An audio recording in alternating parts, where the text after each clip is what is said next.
Mesdames, Messieurs, bonjour. Bienvenue à cette nouvelle séance sur les climats extrêmes et analogues actuels. Donc, la semaine dernière, j'ai abondamment parlé en fait, de la transition post-glaciaire, du réchauffement post-glaciaire. Donc, je vous ai montré en fait, essentiellement son amplitude. On a regardé un petit peu les différents forçages. Je vous ai parlé des forçages primaires, en particulier des fluctuations de l'orbite terrestre que nous avons revues. Et d'autre part, des forçages que l'on peut qualifier de secondaires, ou qui sont en fait des rétroactions, donc des effets qui vont ensuite amplifier le réchauffement post-glaciaire, en particulier les changements qui sont liés à la teneur en gaz carbonique,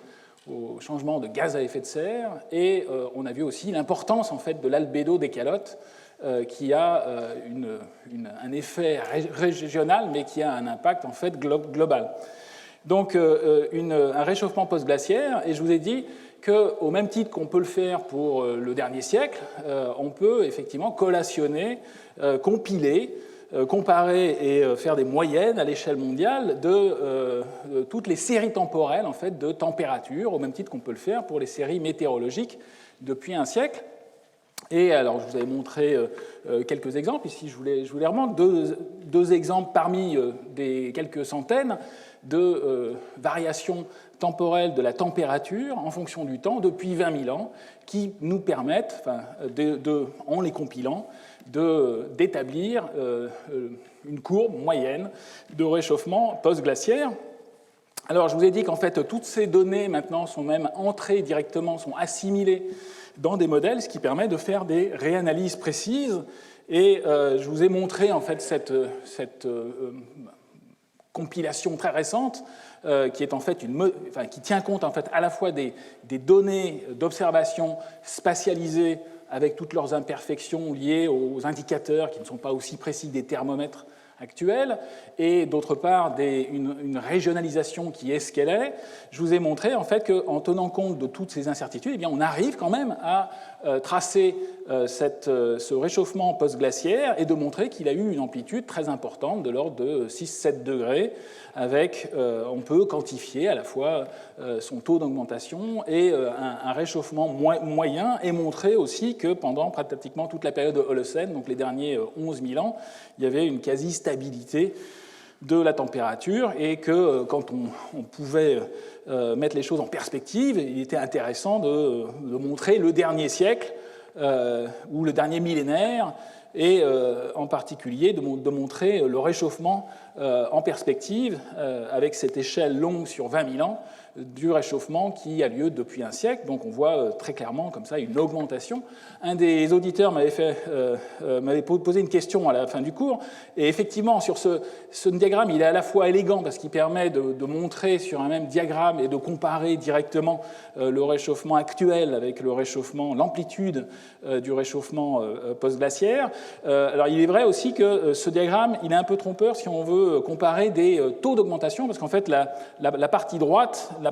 représente les derniers 1000 ans, alors qu'ici, vous avez quelque chose qui se déroule sur 10 000 ans. Donc en fait, pour effectivement comparer un taux d'augmentation en nombre de degrés par siècle, ou nombre de degrés par année,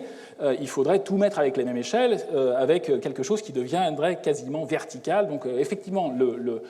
ce changement de température est déjà et de l'ordre de 1 degré, ce qui est tout à fait significatif déjà en comparaison avec le dernier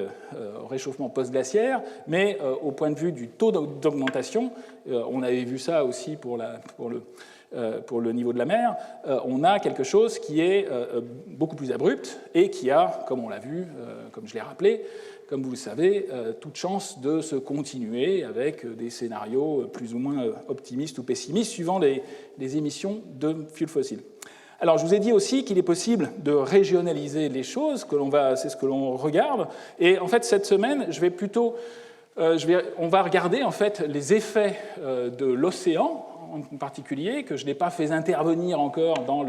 dans ce panorama en fait, du réchauffement post-glaciaire, et on va voir en fait, que l'océan a aussi un rôle, en particulier, c'est lui qui va expliquer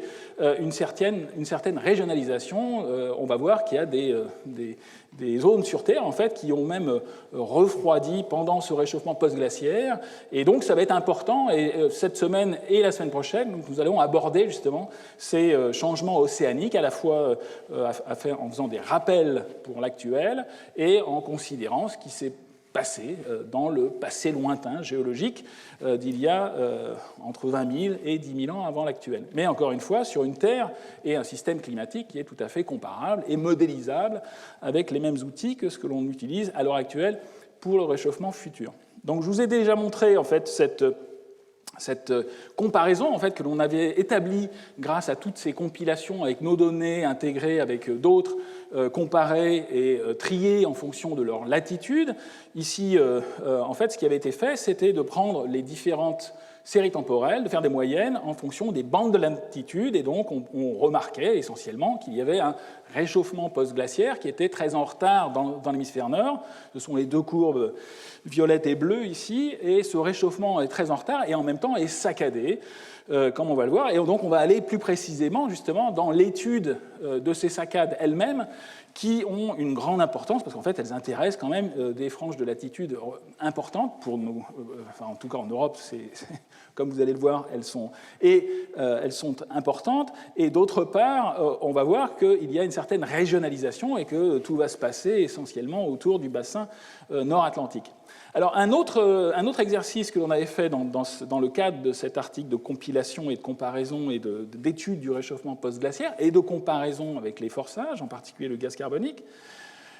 c'était juste de trier, de faire quelque chose qui est encore plus simple que de regarder bande de latitude par bande de latitude. Ici, c'est juste un tri. On a regardé le changement de la température post-glaciaire, cette anomalie de température, à la fois dans l'hémisphère nord et dans l'hémisphère sud. La courbe de l'hémisphère sud est représentée ici en rouge.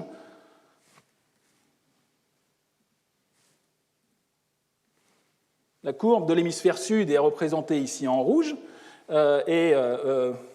vous voyez qu'elle monte à partir de 20 000 ans avant le présent, et tous les changements de température, la compilation des changements de température pour l'hémisphère nord, donc ici, au lieu de faire un tri tous les 30 degrés de latitude par 30 degrés, là c'est directement les deux hémisphères qui ont été séparés, avec toutes les séries temporelles utilisables pour cette période de temps. Et ce que l'on voit, c'est effectivement quelque chose de différent. Et il est même intéressant de regarder directement le gradient, la différence, le gradient interhémisphérique entre l'hémisphère nord et l'hémisphère sud. Comme l'hémisphère sud plutôt se réchauffe avant l'hémisphère nord, eh bien on peut calculer un gradient et montrer que ce gradient évolue dans le temps et présente en fait une structure, une forme en W avec des minima, suivant le sens du calcul de différence, mais avec des minimums qui correspondent à une période entre pratiquement 18 000 ans et 15 000 ans avant le présent, et une autre plus courte qui est centrée vers 12 000 ans avant le présent. Donc cette vue très simple, très simpliste, c'est-à-dire essentiellement triée en fonction des deux hémisphères, montre déjà des gradients, des changements qui vont être systématiques. Et alors, sans essayer de dévoiler, mais comme là c'était quelque chose qui était directement issu de notre article, on avait pu, dès cet article, comparer ce gradient interhémisphérique avec un indicateur de l'intensité de la circulation océanique profonde, ou AMOC, Bon, on va revenir aujourd'hui, je vais revenir effectivement aux définitions, je vais faire des rappels sur ce qu'est en fait cette Atlantic Meridional Overturning Circulation. Nous allons le voir un peu en détail aujourd'hui, mais essentiellement, ça représente en fait la circulation océanique profonde, qui bien évidemment est connectée, comme on va le voir, avec la circulation de surface, et qui covarie. Ce que l'on voit, c'est qu'on a des indicateurs, on le verra un peu plus dans le détail, en particulier la semaine prochaine, des différents indicateurs en fait, qui nous permettent de reconstituer l'intensité de la circulation océanique dans le temps, et donc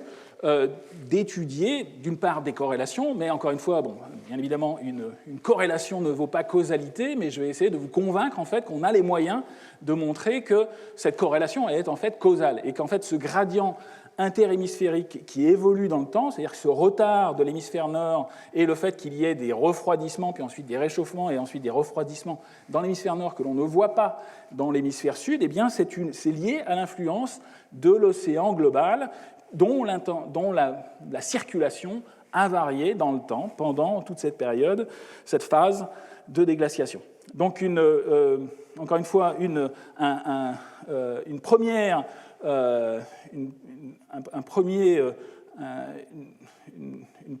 première mention dans le cours de l'intensité de la circulation océanique profonde, parce que c'était effectivement un des résultats de cette compilation, mais nous allons voir effectivement dans le détail un petit peu la mécanique qu'il y a derrière et le pourquoi en fait de l'influence de l'océan sur des réchauffements ou des refroidissements à l'échelle hémisphérique, en particulier pour l'hémisphère nord. Alors, je vous ai montré aussi ces résultats plus récents encore, avec assimilation de données dans des modèles, avec toujours les mêmes séries temporelles de référence, mais qui ont été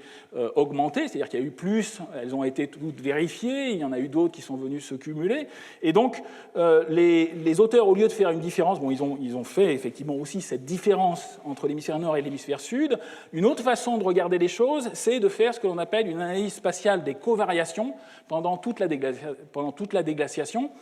Et en d'autres termes, en fait, ce qu'on appelle une ACP, une analyse en composantes principales spatialisée. Et en fait, quand on la spatialise, on appelle ça en climatologie plutôt une décomposition orthogonale aux valeurs propres, EOF, Empirical Function. Et donc,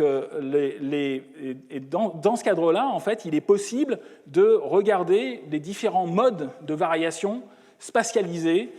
pendant toute la déglaciation. Et donc, en faisant cette analyse en composantes principales, il est possible en fait de retrouver un mode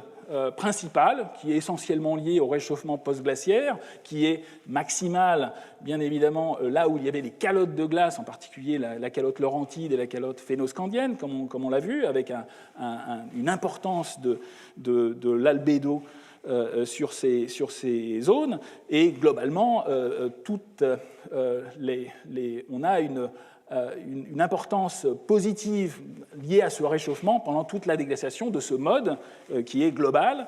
Et d'autre part, on arrive à détecter, en faisant cette analyse statistique multivariée, un deuxième mode qui, lui, présente une dissymétrie entre le nord entre l'hémisphère nord et l'hémisphère sud, avec une antiphase. Pratiquement, ici, vous avez du bleu. Donc, essentiellement, cela veut dire qu'avec ce mode de variation, eh bien, il y a effectivement un refroidissement de l'hémisphère nord et un réchauffement de l'hémisphère sud. Donc, on va revoir un petit peu tout ça, mais c'est un peu le même principe. Enfin, je dirais que le fait de faire directement le gradient interhémisphérique montre finalement la même chose. Là, il s'agit d'une analyse statistique plus propre, mais qui permet justement de voir les modes de fluctuation spatialisés à l'échelle de la planète. Il est possible aussi de tracer des courbes de ces deux composantes principales au cours du temps. C'est ce qui a été fait par les mêmes auteurs, et qui est retracé sur ces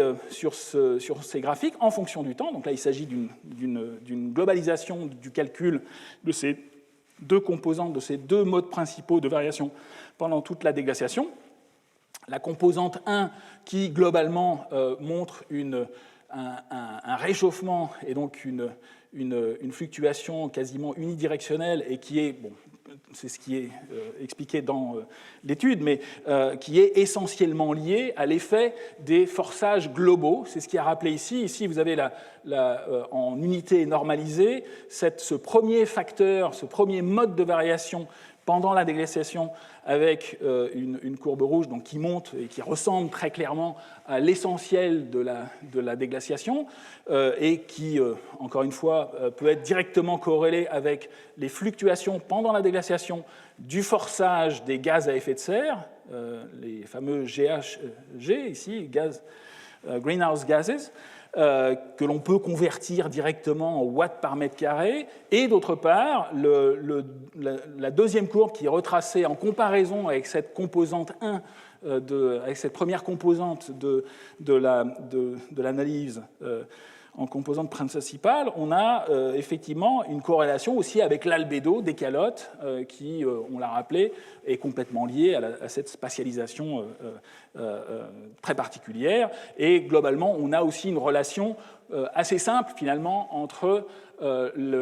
l'effet de l'albédo moyenné à l'échelle globale et le niveau marin. On retrouve, en fait, grosso modo, une courbe du niveau de la mer post-glaciaire, alors sans les détails, sans les accélérations et les à-coups, mais globalement, il n'y a pas de mystère, le niveau de la mer a évolué en fonction de la fonte des énormes calottes de glace situées sur le continent nord-américain et sur le nord de l'Europe, et donc on a une relation assez simple finalement entre l'effet de l'albédo et le niveau marin. Donc on retrouve ces deux forçages, et en fait en combinant les deux forçages, c'est ce qui est indiqué ici, greenhouse gases plus albédo donne la courbe noire qui ressemble très fortement en fait à l'évolution temporelle de la première composante qui domine statistiquement et qui explique essentiellement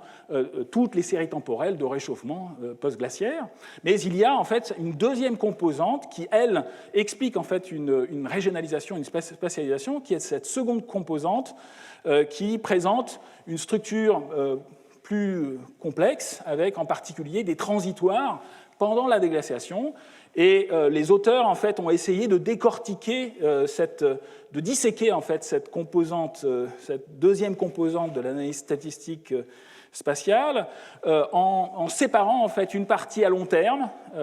et donc, qui est directement corrélable avec les changements de l'insolation, et une deuxième partie qui, elle,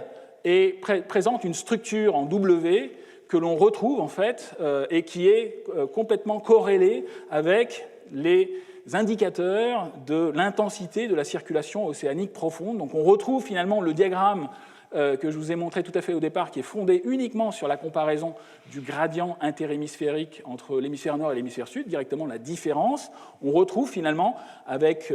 une actualisation de 2021, mais on retrouve finalement cette structure en W qui est la signature en fait que pendant cette déglaciation, il y a effectivement un mode de variation qui va présenter en fait des transitoires, qui va expliquer les transitoires, et pour l'instant, au niveau de la corrélation des indicateurs, on trouve qu'il y a une certaine corrélation avec l'intensité de la circulation profonde, avec cet indicateur que j'expliciterai un peu plus. Je ne vais pas rentrer dans les détails, mais qui permet en fait de quantifier l'AMOC, comme on va le voir, enfin, cette circulation océanique profonde,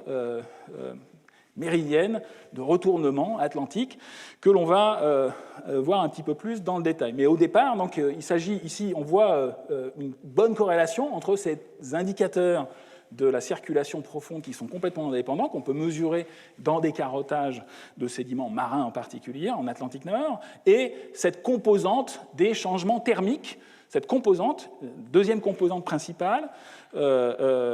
qui donc, donne une signature de gradients thermiques qui vont évoluer dans le temps. Et au premier ordre, une façon beaucoup plus simple en fait, de l'exprimer, c'est de regarder directement les gradients interhémisphériques, ce qui présente une élégance, un aspect beaucoup plus simple, mais l'analyse statistique multivariée est beaucoup plus propre au point de vue statistique. Alors, je vous ai mentionné cette intensité de la circulation océanique profonde, et donc je vais être obligé, ça m'amène en fait aussi, dans le cadre du cours, en particulier aujourd'hui, je vais faire d'abord quelques rappels, et je vais vous parler en fait de la circulation océanique actuelle. En même temps, sa circulation à grande échelle, et d'autre part, des variations observées récemment, puisque, encore une fois, un des propos du cours, c'est aussi de considérer la singularité de ce qui arrive actuellement, mais en même temps de voir qu'il y a certaines choses qui varient actuellement, qui sont réminiscentes de ce que l'on va pouvoir étudier dans le passé, et finalement, même les exemples du passé, même si les données sont plus fragmentaires et moins bien datées, et quelquefois sujette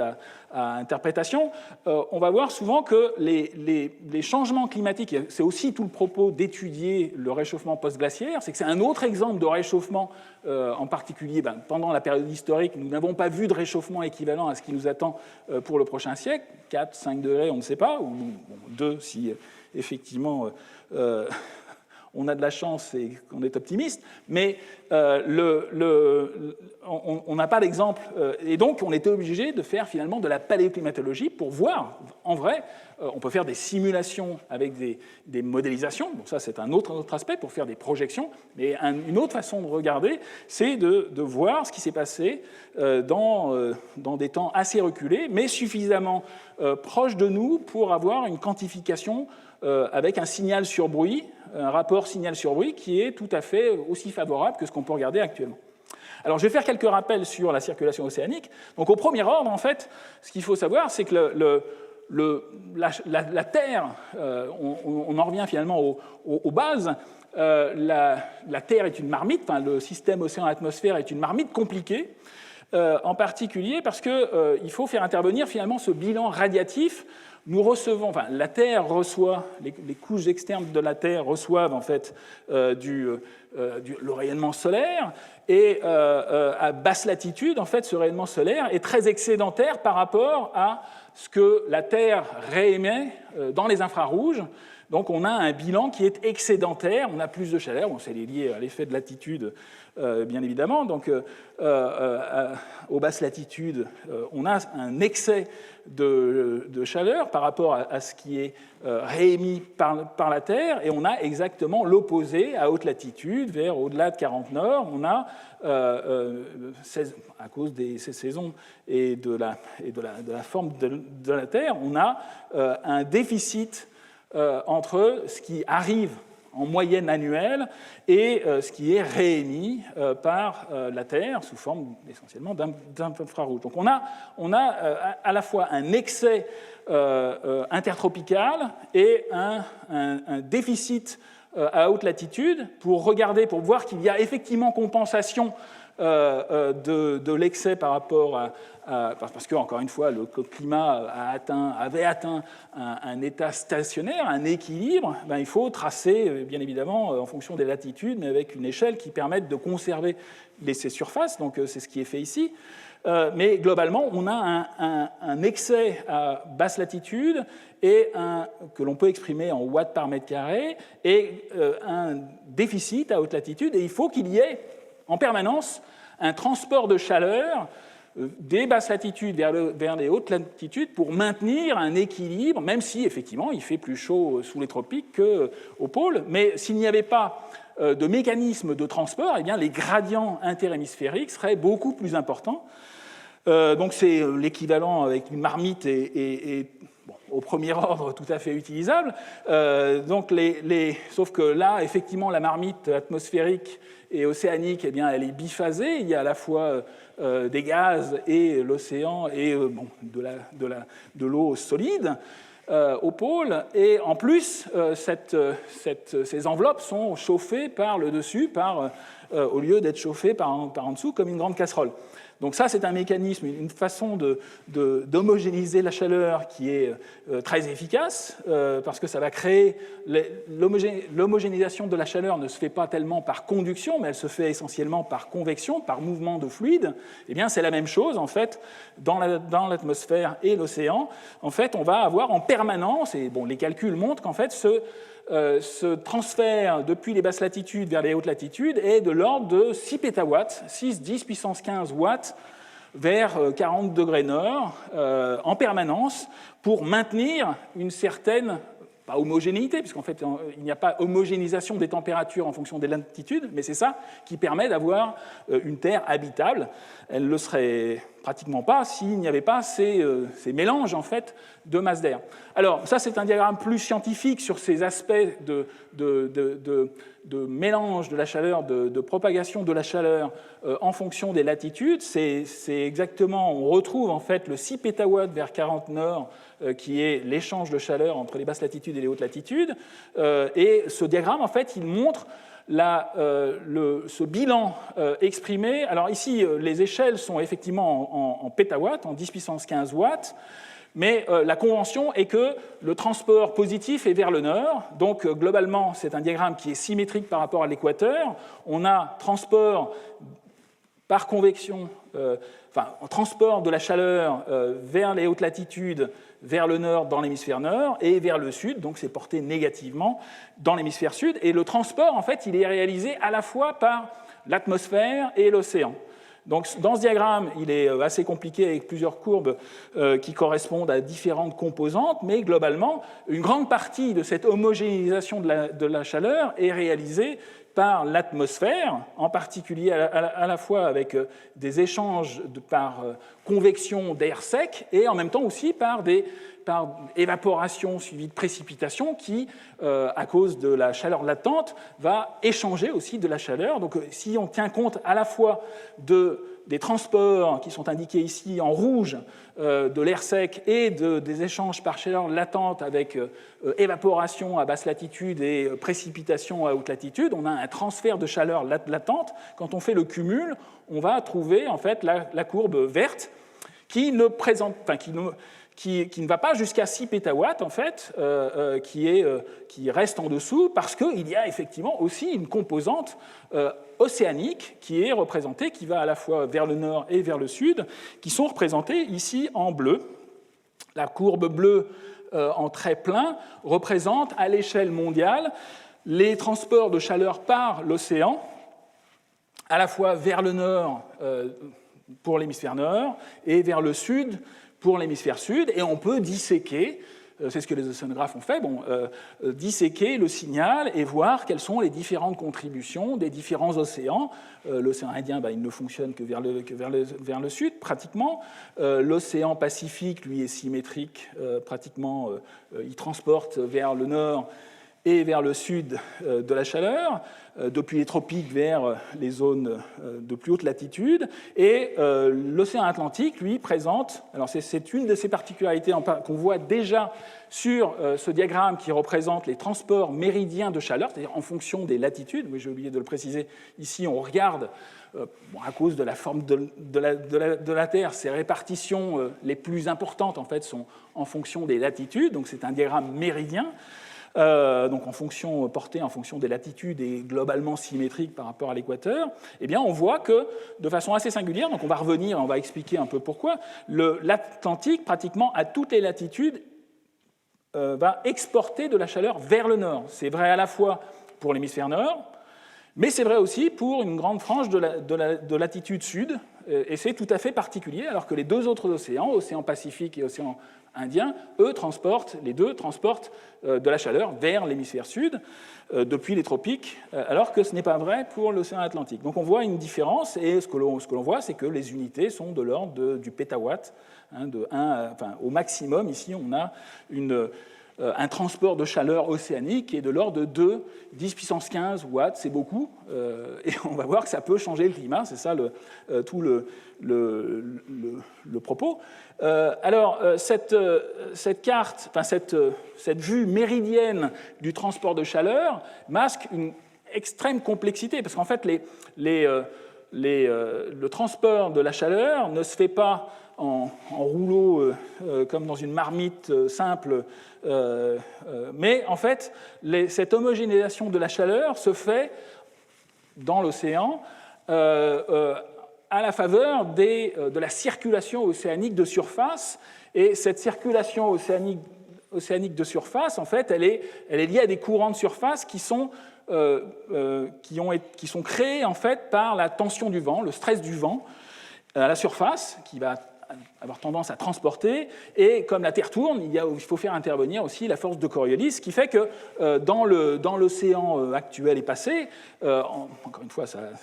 il y a des changements il peut y avoir des changements dans la géométrie ou dans l'intensité de ces courants marins, mais bon, les principes sont que les principes de base sont qu'il y a ce que l'on appelle des gyres océaniques et que les courants sont en fait organisés. C'est pas un transport depuis les latitudes tropicales jusque vers le nord en ligne droite, les choses sont organisées sous la forme d'énormes tourbillons avec des courants de bord ouest qui vont être très intenses et qui ont des noms, qui ont reçu des noms, mais encore une fois qui font partie de ces énormes gires subtropicales anticycloniques, avec donc, dans le sens des aiguilles d'une montre pour l'hémisphère nord et dans le sens inverse pour l'hémisphère sud. Ici, vous avez le gire subtropical de l'Atlantique Sud. Et donc, les courants marins, ce transport de la chaleur va se faire à la faveur de ces courants marins qui sont essentiellement organisés et liés à cette tension de vent en surface. Donc, ces courants marins, en fait, transportent des flux ont des vitesses qui sont quelquefois très rapides. Par exemple, le Gulf Stream, dont on va reparler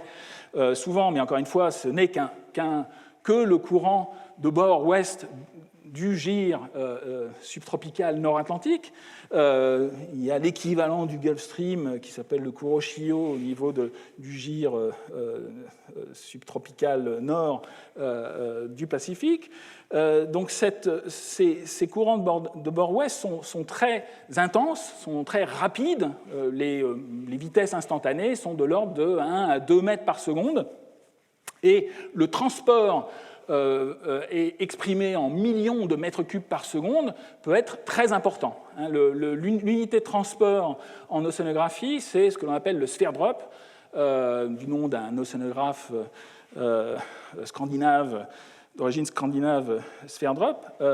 Harald Sverdrup, et donc un Sverdrup, c'est 10 puissance, c'est 1 million de mètres cubes par seconde. Donc au lieu de traîner beaucoup de zéros, on va utiliser le Sverdrup. Donc le transport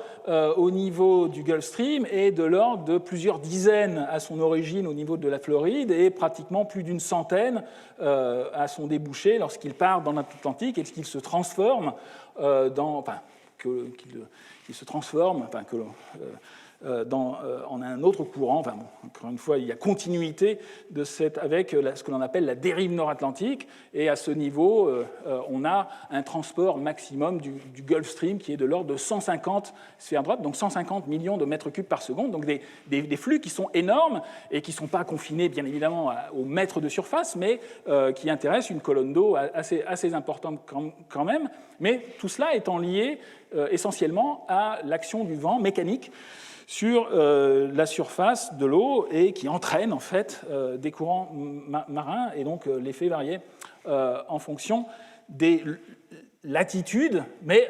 en faisant ces énormes tourbillons, ces énormes gyres au niveau de l'océan. Donc ici, une vue très simplifiée avec des gyres simplifiés, une vue un peu plus exacte, et bien évidemment, on pourrait voir les détails. Alors ces courants sont suffisamment intenses pour être mesurables. On peut les mesurer avec des outils océanographiques classiques, en particulier ce que l'on appelle des courantomètres. Donc ici, vous avez un courantomètre à rotor. Donc les courantomètres sont installés sur des lignes de mouillage réparties à différentes profondeurs. Il y a même des systèmes où les courantomètres peuvent monter et descendre. Et il y a maintenant effectivement d'autres techniques. En fait, il y a d'autres types de capteurs, des bouées dérivantes, des capteurs aussi qui montent et qui descendent dans l'océan et qui se baladent au gré des courants et qui vont redonner leur information directement au laboratoire par satellite. Donc il faut imaginer qu'il y a des milliers de capteurs, de flotteurs Argo qui montent et qui descendent et qui actuellement dans l'océan et qui mesurent les différents paramètres, température, salinité, oxygène, etc., en fonction de la profondeur, et qui redonnent en temps réel aux océanographes toutes ces informations. Il y a aussi d'autres types de mesures, en particulier des courantomètres à effet Doppler, qui permettent de mesurer, enfin ils sont installés et ils permettent de mesurer directement la vitesse des masses d'eau qui vont passer au-dessus. Donc on arrive avec ces courantomètres et ces mesures classiques à faire des mesures directes des courants marins rapides de surface qui sont liés à l'effet du vent. Et en fait, il y a entre guillemets, une deuxième circulation océanique qui intéresse une une frange de profondeur beaucoup plus importante, qui est un transport des masses d'eau à l'échelle mondiale, qui est justement ce que l'on appelle cette fameuse AMOC ou MOC, puisqu'encore une fois, il faut la considérer à l'échelle mondiale. Il y a un transport des masses d'eau à l'échelle mondiale sous la forme alors c'est souvent caricaturé sous la forme d'un énorme tapis roulant avec des masses d'eau qui viennent depuis le Pacifique Nord jusque dans l'Atlantique Nord par la surface et qui plongent ensuite en profondeur pour renouveler donc une espèce de bande transporteuse, c'est le terme qui a été consacré par certains auteurs anglo-saxons, et cette circulation à l'échelle mondiale, donc elle est caricaturée, il ne faut pas imaginer en fait un transport directement continu et quelque chose qui serait nul à côté, mais essentiellement il faut avoir en tête qu'il y a effectivement cette autre circulation océanique qui vient se superposer à la circulation de surface qui est liée à la dynamique du vent. Et globalement, en fait, la frange supérieure, le diagramme du bas est plus exact. Il récapitule une vue plus exacte de cette circulation thermohaline, entre guillemets, ou circulation méridienne de retournement. On va voir pourquoi on l'appelle méridienne et de retournement. Mais globalement, on a une circulation en subsurface à relativement faible profondeur, des plongées en particulier en Atlantique Nord, et un courant de retour en profondeur vers plusieurs kilomètres qui va compenser en fait les pertes en surface et en fait avec ensuite des remontées un peu partout dans l'océan, comme on va le voir. Donc alors cette image, en particulier l'image en haut à droite, que l'on voit assez souvent, qui récapitule un peu les choses, elle est trompeuse en particulier parce que la branche supérieure, en fait, elle fait partie de la circulation de surface que je vous ai mentionnée, avec les gyres, avec ces courants marins, en particulier intensifiés sur les bordures ouest, en particulier le Gulf Stream. Et en fait, il s'agit plutôt d'un bilan d'échange de masse d'eau entre les différentes latitudes. Mais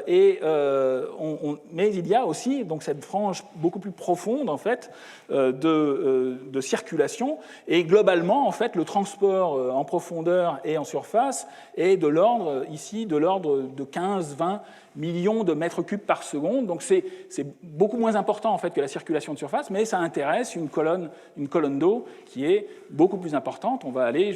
pratiquement au fond de l'océan et on a une connexion entre les différents bassins océaniques. Alors, souvent, en fait, on considère souvent la singularité en fait, de l'Atlantique et on peut effectivement regarder de façon beaucoup plus précise la composante à la fois en surface et en profondeur dans l'Atlantique et donc considérer, quand on regarde uniquement de l'Atlantique, on a tendance à baptiser en fait, le phénomène AMOC, c'est-à-dire Atlantic Meridional Overturning Circulation, donc circulation de retournement atlantique, mais encore une fois, il s'agit aussi d'une connexion, comme on va le voir, il y a des connexions avec les autres bassins océaniques, et cette circulation, en fait, elle n'est pas uniquement méridienne, elle n'est pas uniquement nord-sud, elle intéresse tous les océans, avec des composantes nord-sud dans tous les océans. Donc c'est pour ça que dans la littérature, vous allez avoir AMOC, on va pouvoir aussi voir le terme de MOC, donc circulation méridienne de retournement, ce qui est absolument affreux, et assez souvent, en fait, on va voir aussi que pendant assez longtemps, cette circulation globale à grande échelle, c'est plutôt comme ça qu'il faudrait la baptiser, elle est souvent qualifiée de thermohaline, thermo pour la composante qui est liée à la température, haline pour les fluctuations qui sont liées à la salinité. Cette circulation, elle est souvent qualifiée de thermohaline, essentiellement parce que les phénomènes de convection en Atlantique Nord sont liés à une densification des masses d'eau, comme on va le voir, qui sont liées justement à des changements de la température et de la salinité. Et donc, pendant assez longtemps, les scientifiques se sont beaucoup focalisés sur ces phénomènes thermohalins alors qu'en fait, les phénomènes mécaniques, en particulier en surface, liés à la mécanique et à l'influence de la circulation de surface qui est liée au vent, et à d'autres phénomènes encore, sont aussi importantes. C'est pour ça que dans la littérature, il y a eu un passage, je dirais, entre de terminologie. Pendant très longtemps, on a utilisé le terme de THC pour Thermohaline Circulation, et on est passé à une circulation méridienne, essentiellement parce qu'on regardait aussi les choses en fonction des latitudes, et donc tout ce qui est uniquement regardé en fonction des latitudes est méridien, par définition. Mais encore une fois, il s'agit aussi d'une circulation à l'échelle mondiale. Donc cette circulation, elle est donc résumée, encore une fois, il est très difficile de la représenter de façon exacte et complète, sans que ce soit très fouillis. Je pourrais trouver des diagrammes encore plus compliqués qui sont effectivement plus exacts, mais qui deviennent tellement illisibles que quelquefois c'est bon aussi de revenir à certains principes de base, d'échange entre les différents bassins océaniques, comme on va le voir, mais on va effectivement regarder ce qui se passe au niveau de l'Atlantique Nord avec ce passage de circulation de masse d'eau de surface, de ces 15-20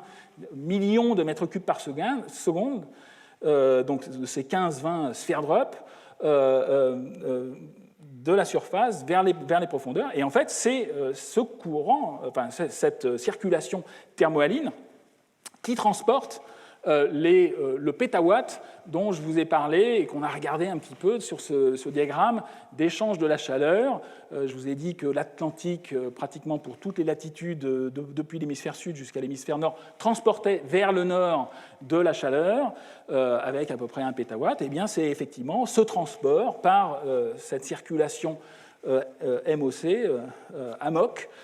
qui effectivement est responsable de ce transport de la chaleur. Alors, on va regarder maintenant un petit peu plus dans le détail ce qui se passe au niveau de l'Atlantique Nord.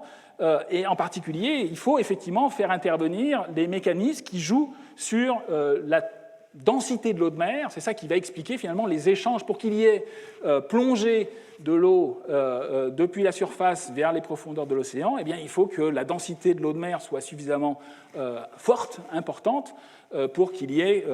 plongée d'eau profonde. À basse latitude, les gradients thermiques et les gradients de salinité sont tels en fait, que le contraste de densité entre la surface et le fond empêche totalement des contacts et un passage et une plongée vers les profondeurs. Il faut être effectivement à haute latitude, mais ça ne suffit pas. Il faut effectivement aussi avoir des mécanismes qui vont densifier l'eau de mer. Alors ici, c'est juste des principes de base. Ici, je vous représente en fait 2 diagrammes qui vous montrent l'effet des 2 paramètres principaux qui agissent en fait sur la densité de l'eau de mer, qui est supérieure à la densité de l'eau douce, qui est de l'ordre de 3%, de 2 à 3% supérieure à celle de l'eau douce. Donc, alors très rapidement, puisqu'on a besoin on regarde des détails, on va utiliser une unité en pour 1000. Donc la densité, ici, c'est la densité à la surface, ici représentée en pour 1000. On a des échelles de densité, ici, entre 21 et 29, entre 22 et 30 pour 1000. Et cette densité, elle va pouvoir évoluer en fonction, d'une part, des changements de température. Donc ici, c'est un diagramme juste très simple avec une eau de mer qui a exactement la même salinité que l'on va réchauffer. Et donc, ce réchauffement va dilater et va abaisser la densité de l'eau de mer. Et donc, on va avoir une chute, en fait, de la densité lorsque la température augmente. Et par voie de conséquence, quand on refroidit l'eau de mer, eh bien, elle a tendance à se densifier. Et c'est ce mécanisme-là qui va être responsable, en partie, des plongées. Alors, l'autre mécanisme pour faire augmenter la densité de l'eau de mer, eh bien, c'est simplement d'augmenter, ici c'est un diagramme à température constante, ici vous avez la densité de l'eau de mer en fonction de la salinité, c'est quasiment une droite dans ce domaine, en fonction de la salinité exprimée en grammes par kilo, peu ou prou. Bon, les unités de salinité sont complexes, mais au premier ordre, on peut considérer que c'est des grammes de sel par kilogramme d'eau de mer, donc c'est exprimé en pour 1000, et donc c'est globalement, on a une augmentation linéaire, quasi linéaire de la densité avec la salinité. Donc on a deux mécanismes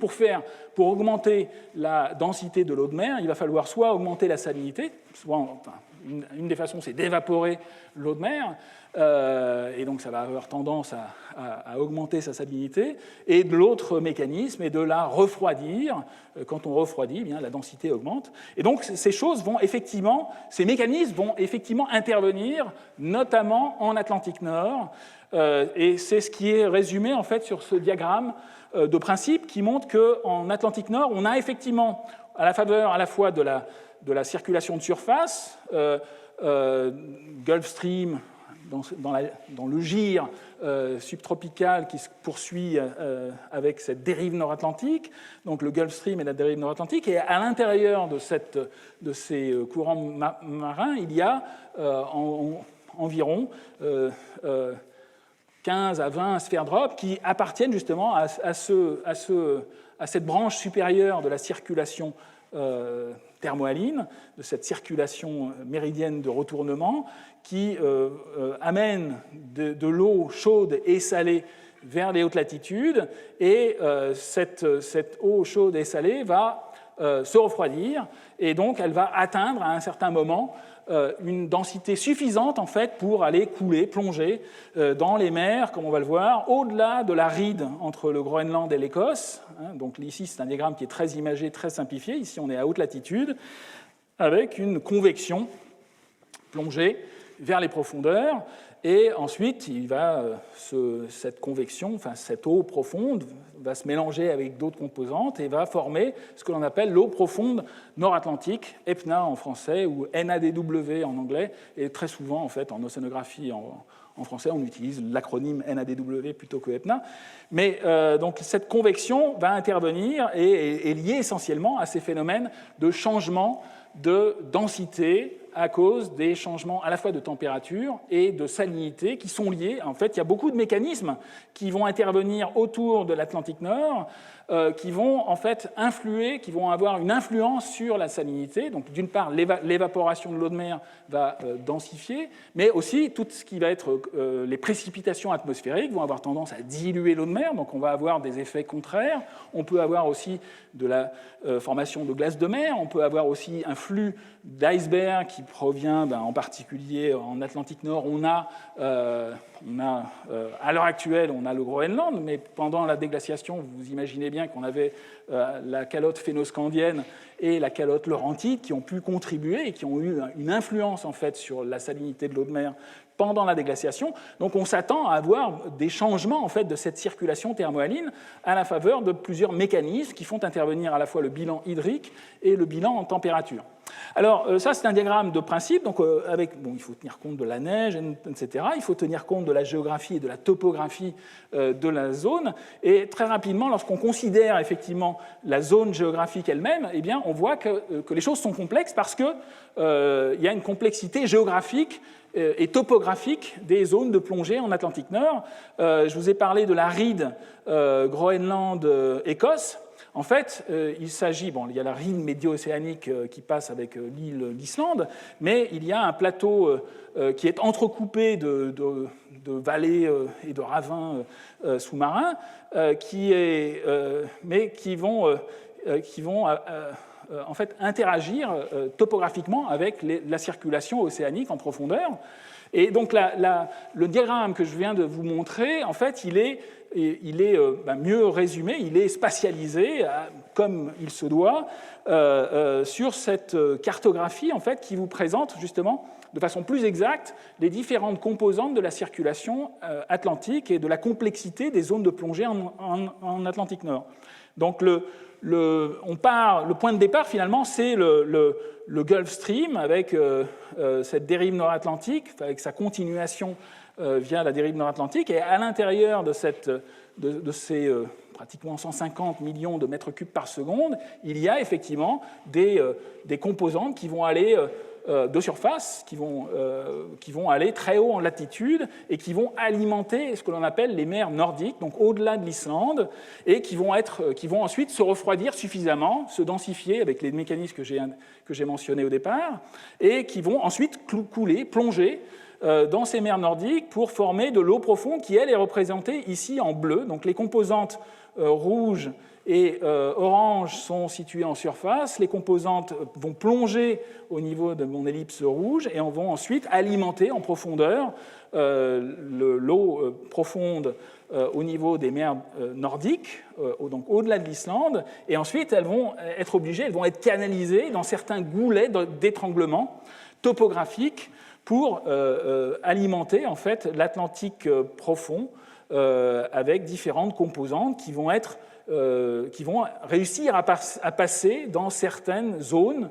situées à relativement grande profondeur, mais pas partout, et ensuite elles vont en fait se mélanger. Il y a une autre composante de convection en mer du Labrador qui va être importante, qui est symbolisée ici par la flèche de convection profonde, et ce qui vous est rappelé donc ici, c'est juste des chiffres exprimés effectivement en Sverdrup. Donc ici, il y a à peu près un Sverdrup qui passe en profondeur, 1,5, 2,5, à peu près 5 ici,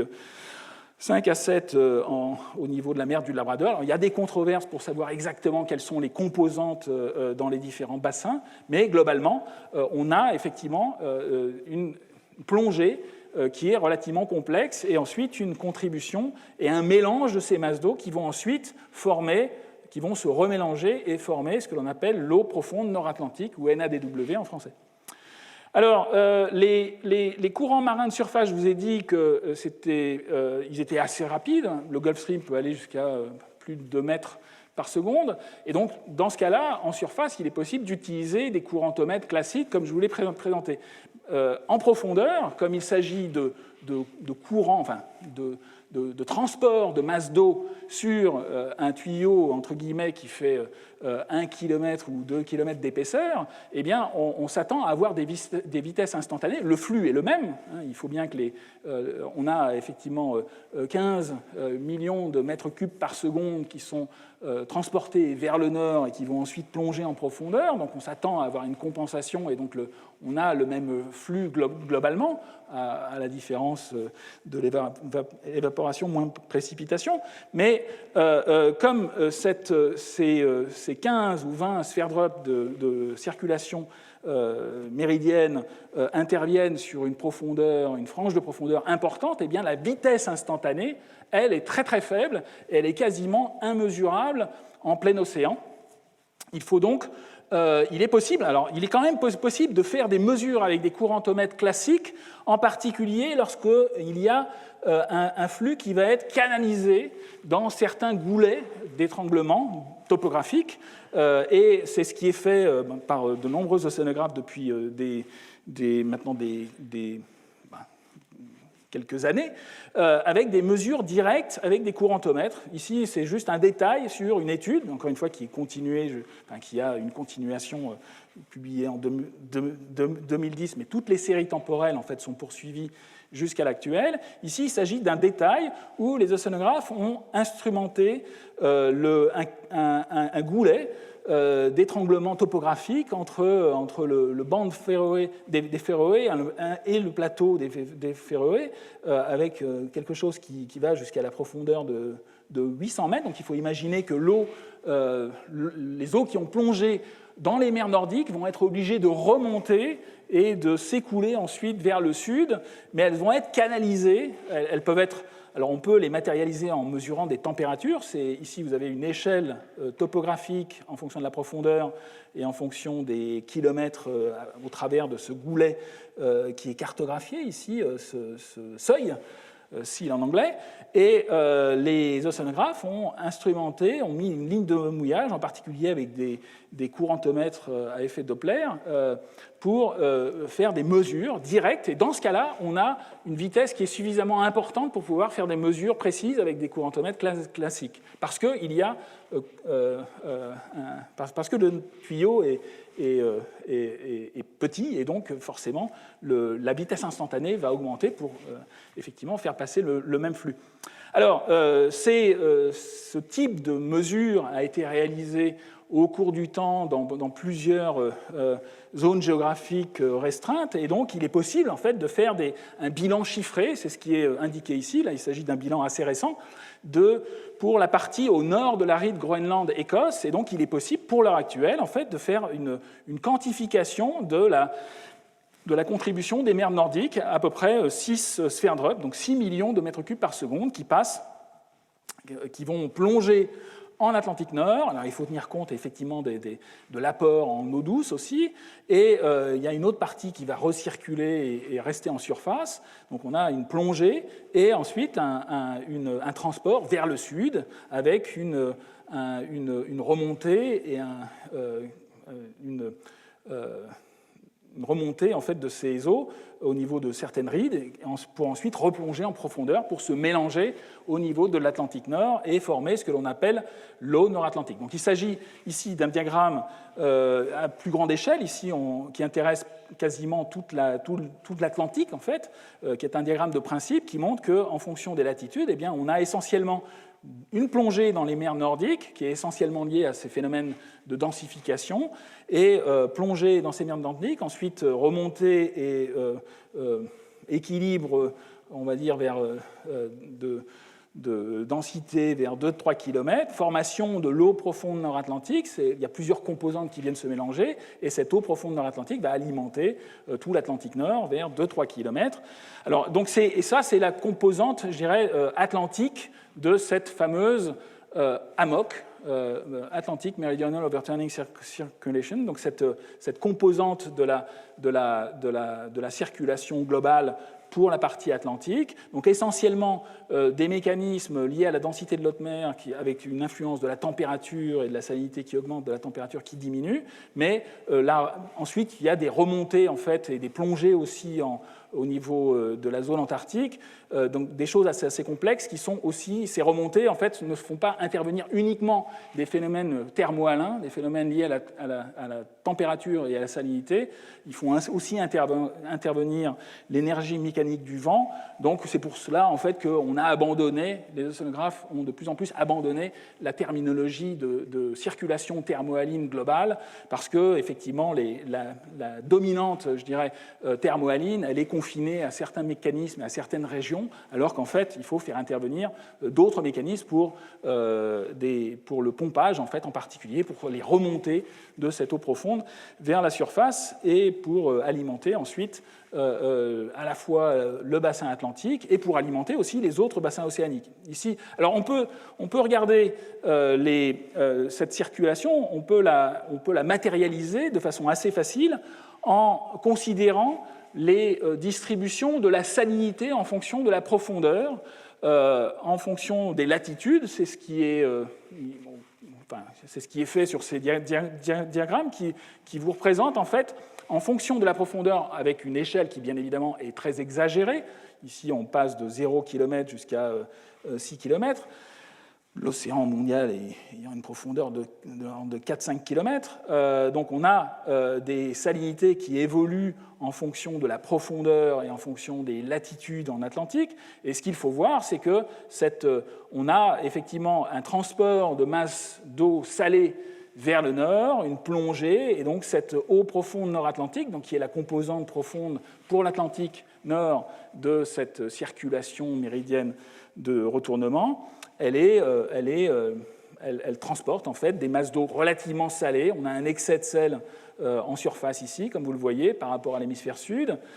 et donc un excès, on a des salinités de l'ordre de plus de 35 pour 1000 en profondeur, et on a un transport en fait du nord vers le sud, vers 3 km de profondeur. On peut voir aussi, on peut matérialiser cette circulation de l'eau profonde nord-atlantique, on peut très bien la mettre en évidence en considérant l'oxygène dissous dans les masses d'eau, parce que, encore une fois, à ce niveau-là, il y a effectivement plongée, et donc les masses d'eau sont bien oxygénées, et en fait, c'est un des mécanismes principaux de ventilation des eaux profondes, et d'ailleurs du transport aussi du gaz carbonique anthropique. C'est une des voies d'entrée, cette circulation thermohaline, cette circulation méridienne de retournement, elle est aussi fondamentale pour expliquer la séquestration du gaz carbonique anthropique vers les profondeurs de l'océan. Donc ici, on a un maximum d'oxygène. On voit une langue d'oxygène. Alors les unités sont représentées ici, mais on voit que l'eau très oxygénée caractérise en fait cette eau profonde nord-atlantique, ou NADW en anglais, et on a effectivement, là il s'agit d'une cartographie méridienne pour l'Atlantique, à la fois pour l'oxygène et pour la salinité, donc les deux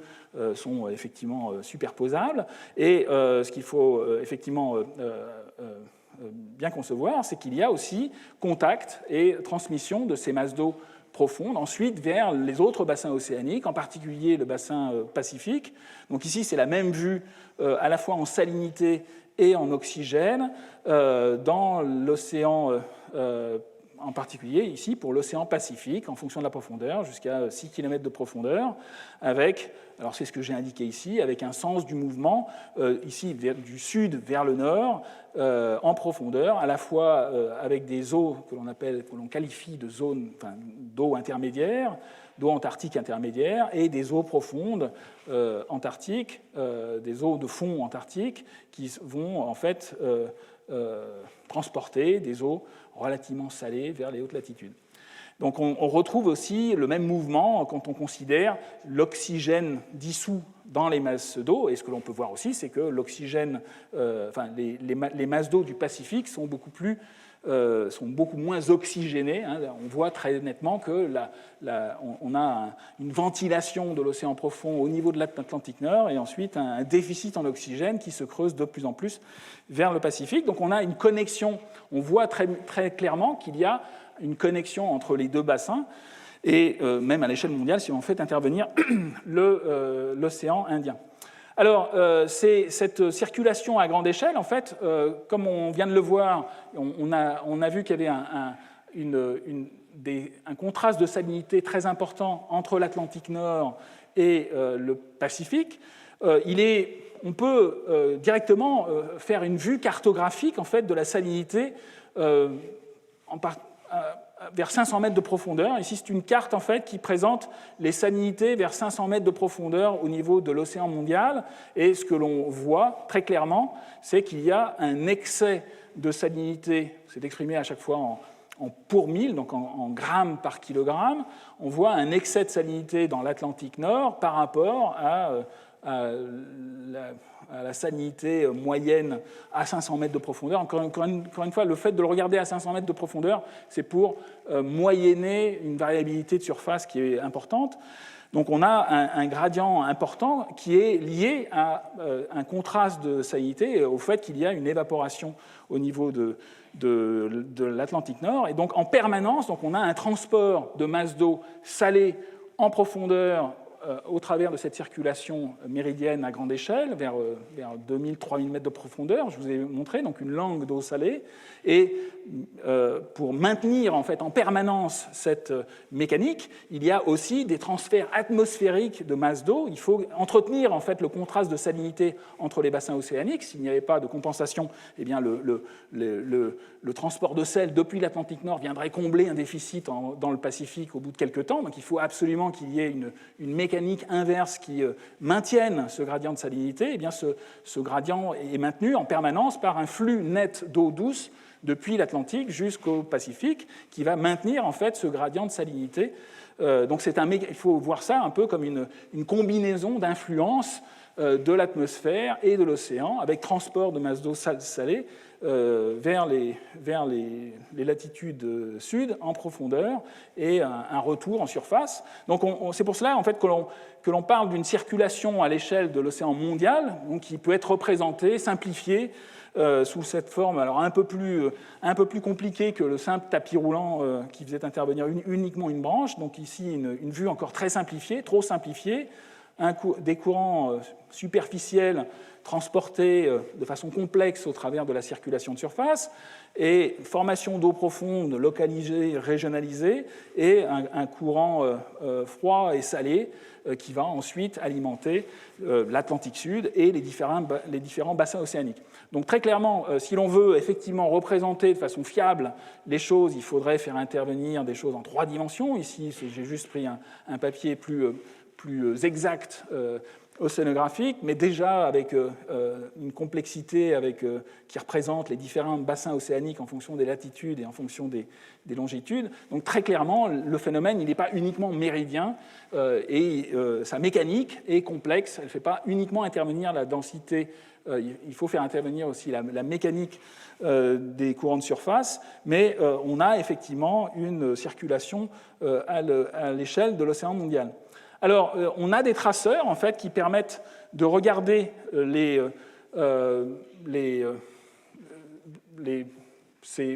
cette convection profonde. Donc, pour l'instant, je ne vous ai pas du tout parlé de constante de temps. J'ai dit qu'il y avait effectivement...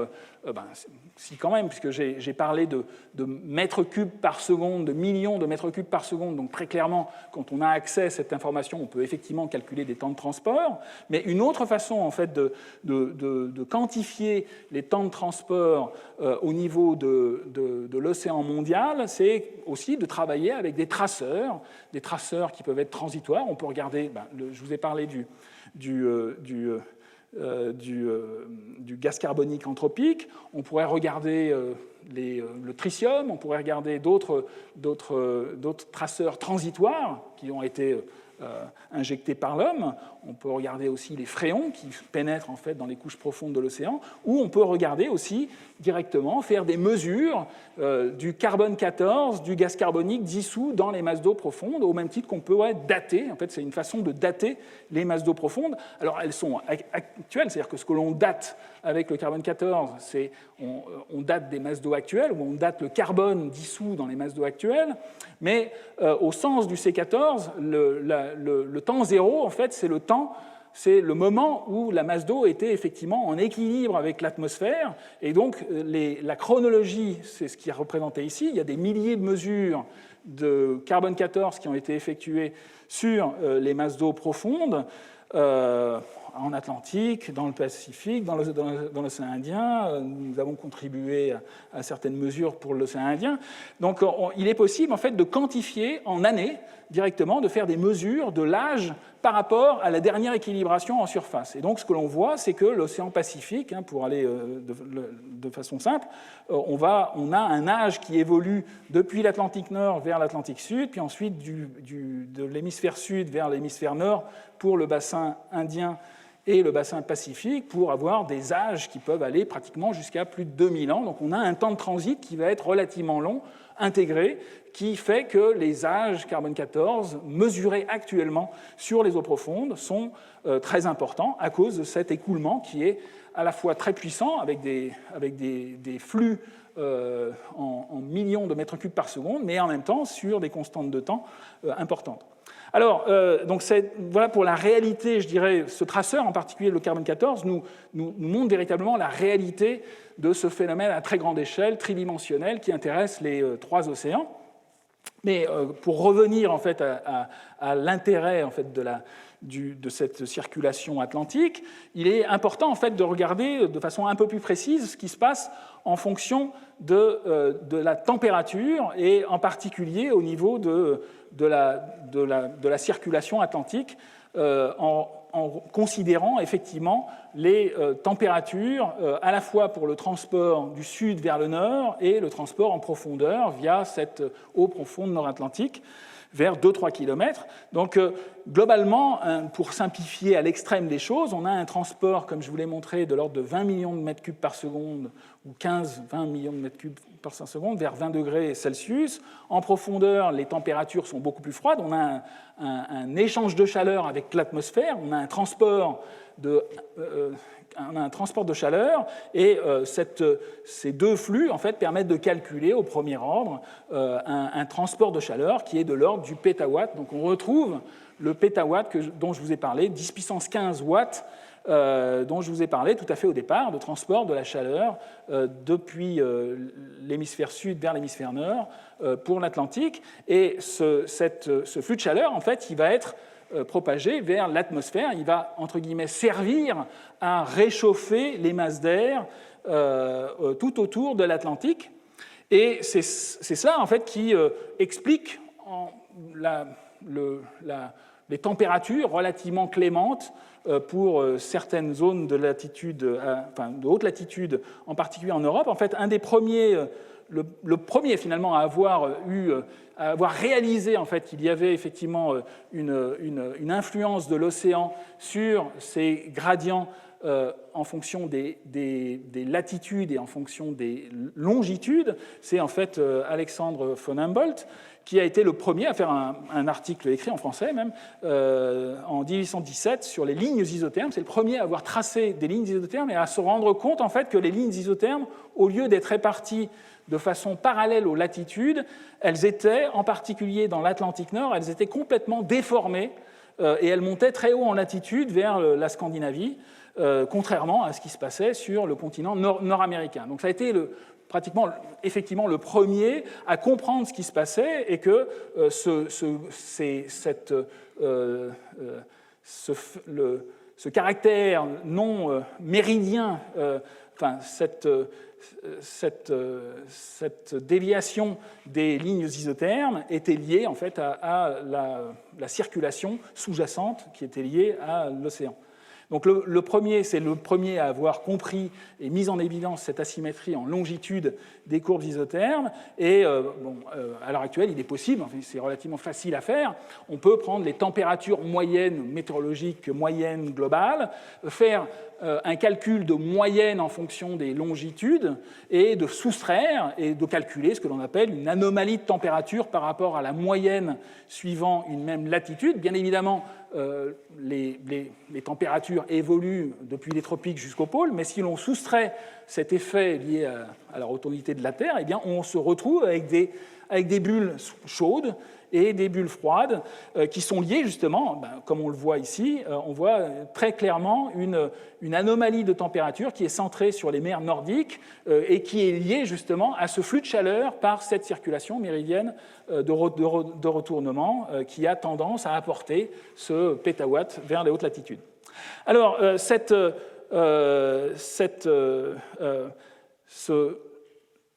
pour l'instant, je vous ai parlé de choses qui sont très fondamentales, qui sont bien connues,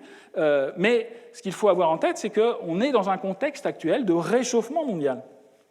Et donc,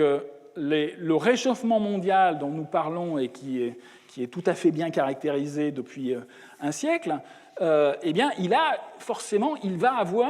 une influence sur ces transports de chaleur, à la fois atmosphérique et océanique, et c'est déjà quelque chose que l'on voit. Ici, vous avez ce que je vous représente ici, c'est une cartographie très simple, en fait, qui représente les tendances sur le dernier siècle, de 1901 à 2012, de la température à la surface du globe. Donc, essentiellement, on voit un réchauffement, pratiquement toutes les couleurs sont rouges. On a des zones, on voit encore une fois des choses que vous connaissez probablement, le fait qu'il y a une amplification polaire, on a une amplification du réchauffement sur les continents, mais une des caractéristiques de cette carte, en fait, ici il s'agit d'une carte tirée du rapport du GIEC de 2013, on a de façon tout à fait caractérisée une zone au niveau de l'Atlantique Nord qui ne s'est pas réchauffée, qui est même, alors encore une fois, il faudrait regarder un peu les détails parce qu'il y a des fluctuations, ici il s'agit d'un calcul de tendance sur tout le siècle, mais clairement, les statistiques montrent qu'en fait, on est dans le bleu, c'est-à-dire qu'on a un trou du réchauffement en Atlantique Nord qui est relativement net dans ces données. Donc ça, c'est le rapport, l'avant-dernier rapport du GIEC pour juste une actualisation. Ici, je vous représente une figure tirée du dernier rapport. Ici, c'est pas une tendance sur le siècle, ce qui a été calculé, c'est la différence entre la cartographie de température pour l'année 2020 par rapport à une moyenne de 1900 à 1850, mais on retrouve finalement les mêmes ingrédients, la même spatialisation du changement de température. On voit un changement qui est exacerbé à haute latitude, on voit une amplification sur les continents, et on voit aussi, surtout en Atlantique Nord, un trou carrément. On est avec des changements qui sont quasi nuls, voire négatifs, dans cette zone. Donc on a quelque chose qui est relativement, entre guillemets, anormal, un trou du réchauffement, un peu comme le trou d'ozone, un trou du réchauffement en Atlantique Nord qui est relativement bien documenté dans les données. Dans les données océaniques aussi, ici il s'agit d'un détail montrant les tendances sur carrément tout le siècle de la température des eaux de surface. Là, il s'agit des eaux de surface, alors que ce que je vous ai montré auparavant, c'était les températures atmosphériques. Mais globalement, on retrouve le même message avec une zone où il y a un changement de température qui est négatif ici pour une zone bien localisée au sud du Groenland et qui intéresse une partie de l'ouest de l'Atlantique Nord. Alors, il ne s'agit pas de la zone de plongée. Encore une fois, les zones de plongée sont à la fois en mer du Labrador et au nord de l'Islande, mais il s'agit d'une zone tout à fait caractéristique. On voit que la zone qui intéresse le Gulf Stream beaucoup plus bas en latitude se réchauffe beaucoup. Donc on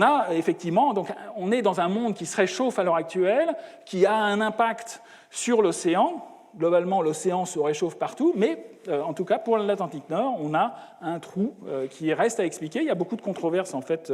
comme je vais vous en parler maintenant.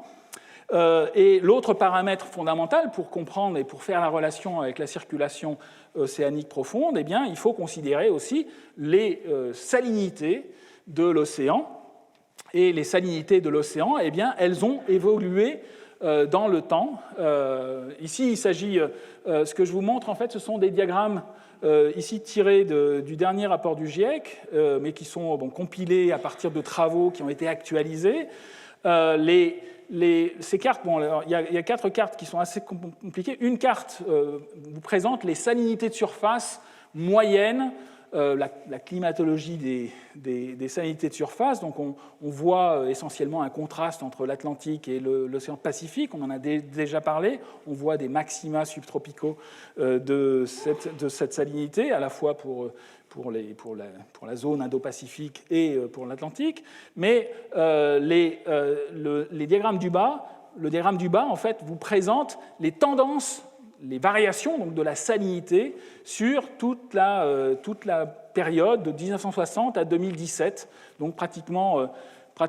60 ans de données océanographiques, de mesures qui montrent en fait que les salinités ne sont pas stables. Il y a une évolution des salinités de surface, c'est ce qui est indiqué ici. L'autre diagramme de droite, l'autre cartographie, vous présente un diagramme qui est plus simple à interpréter, enfin qui permet de visualiser les choses de façon encore plus nette, en particulier lorsque l'on considère la circulation méridienne de retournement. Ce sont les salinités intégrées. Alors on pourrait regarder, je vous ai montré tout à l'heure, une cartographie vers 500 mètres de profondeur. Ici, il s'agit de la salinité intégrée moyenne sur 2 km.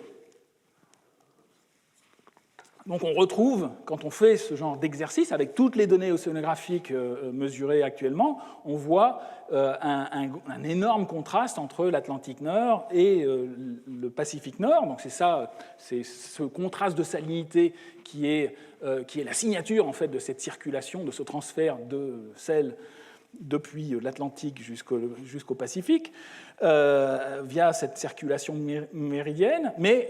plus intéressant pour ce qui nous concerne quand on regarde les évolutions récentes, eh bien, on voit qu'il y a, sur la même période de temps, sur pratiquement 60 ans, on a une évolution des salinités intégrées sur toute la colonne d'eau, depuis la surface jusqu'à 2 km de profondeur, sur cette période de temps, avec des tendances qui sont tout à fait significatives. On a une intensification, et ça c'est vraiment important, une intensification en fait, du cycle hydrologique, avec une augmentation, en particulier en Atlantique, on le voit très bien, on est plutôt dans le rouge, donc on a eu une augmentation de la salinité dans la frange des basses latitudes jusqu'aux latitudes subtropicales, et une diminution des salinités à plus haute latitude, à la fois dans l'hémisphère sud et dans l'hémisphère nord. On le voit très nettement pour l'hémisphère nord. Alors il faudrait faire des zooms sur ces cartes, mais globalement, les choses sont liées à une intensification du cycle hydrologique récent, sur les dernières décennies, avec un transfert net d'eau depuis les tropiques jusqu'au pôle. Donc quand on transfère de l'eau douce via la circulation atmosphérique, ça va avoir tendance à diluer l'eau de mer à haute latitude et à la concentrer à basse latitude. C'est effectivement ce qui se passe. On a une évaporation de l'eau de mer aux basses latitudes avec un transfert d'eau douce via la circulation atmosphérique et donc des précipitations plus importantes et une diminution de une intensification du cycle hydrologique. Donc on a deux paramètres qui ont évolué dans le temps. Le paramètre de température, on est plutôt en réchauffement, et comme vous vous en souvenez,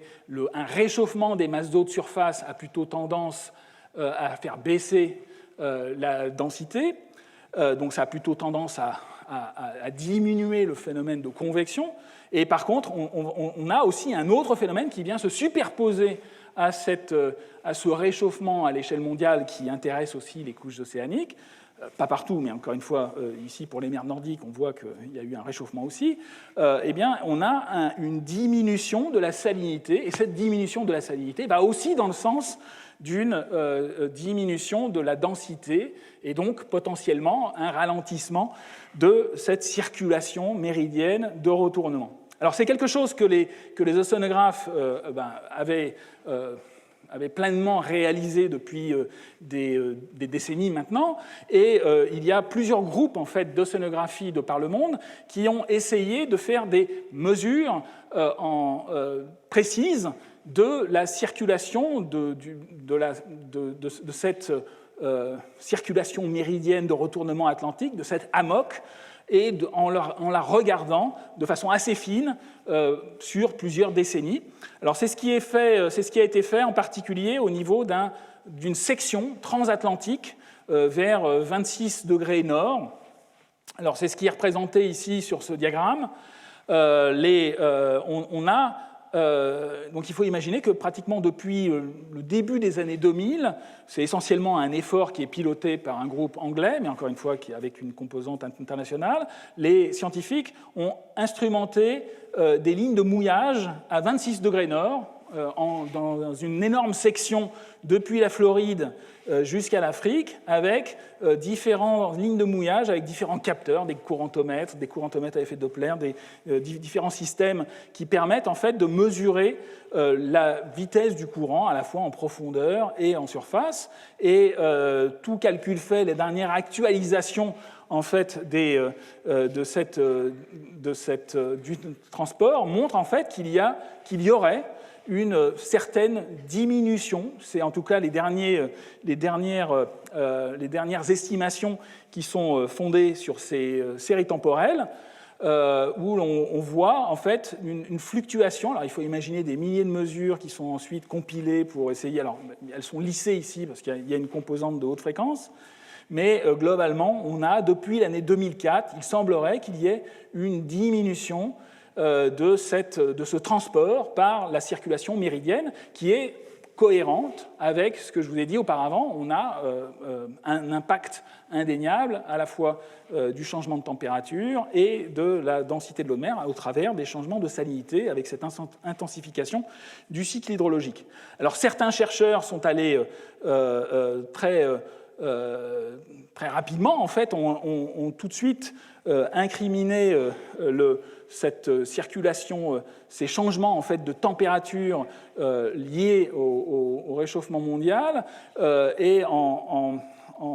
disant qu'en fait, il y a effectivement un ralentissement de la circulation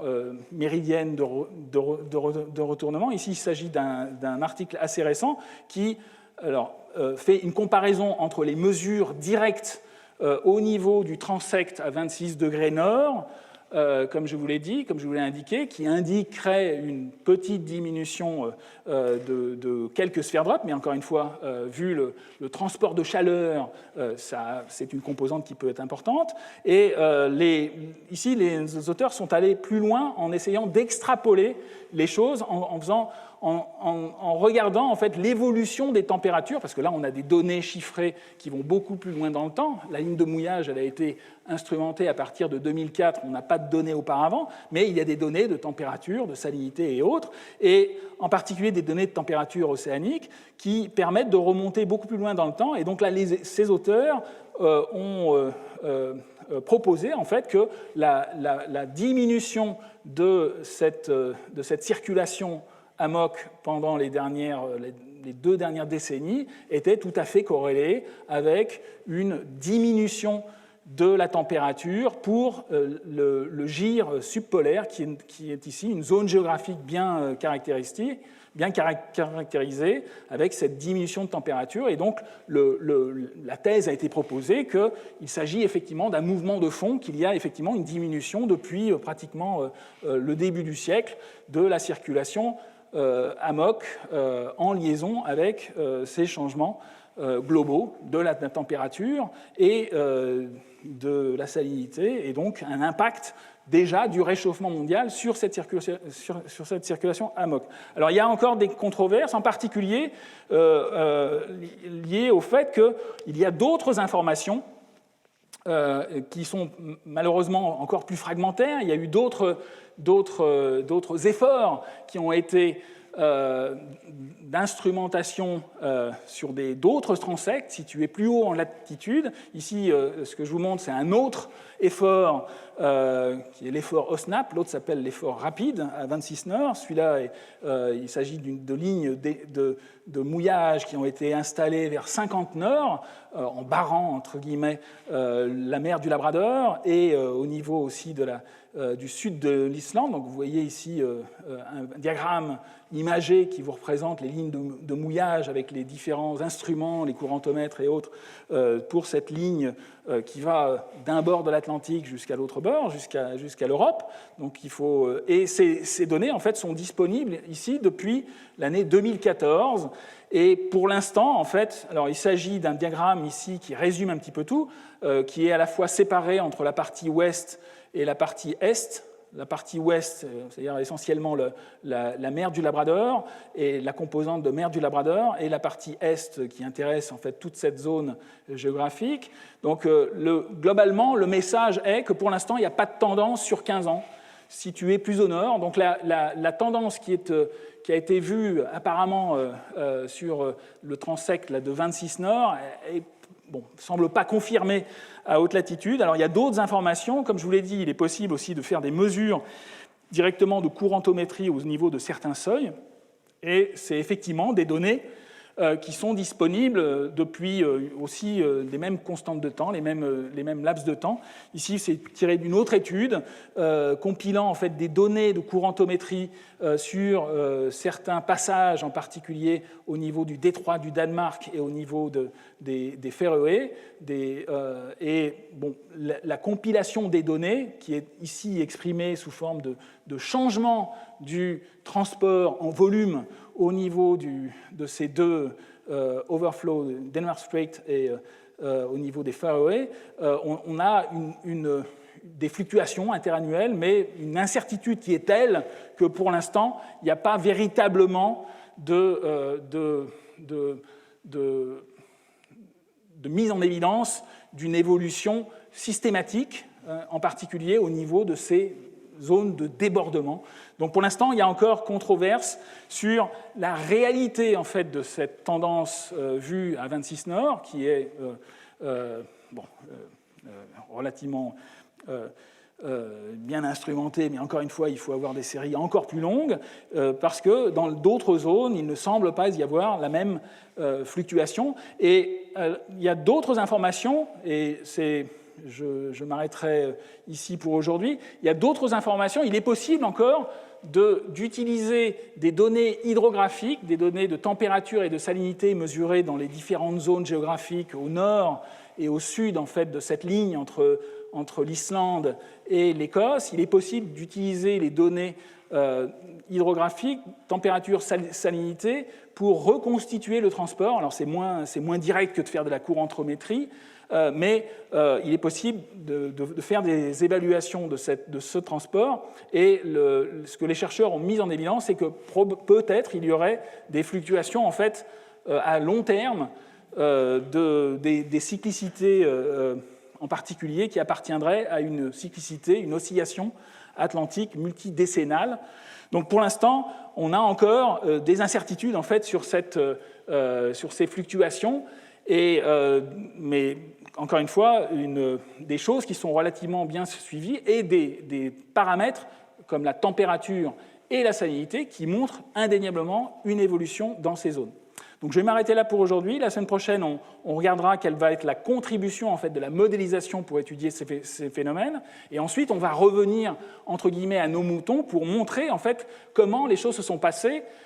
pendant ce réchauffement post-glaciaire, où là, pour le coup, on va avoir des évidences sur des véritables changements beaucoup plus importants de cette circulation méridienne de retournement. Je vous remercie de votre attention.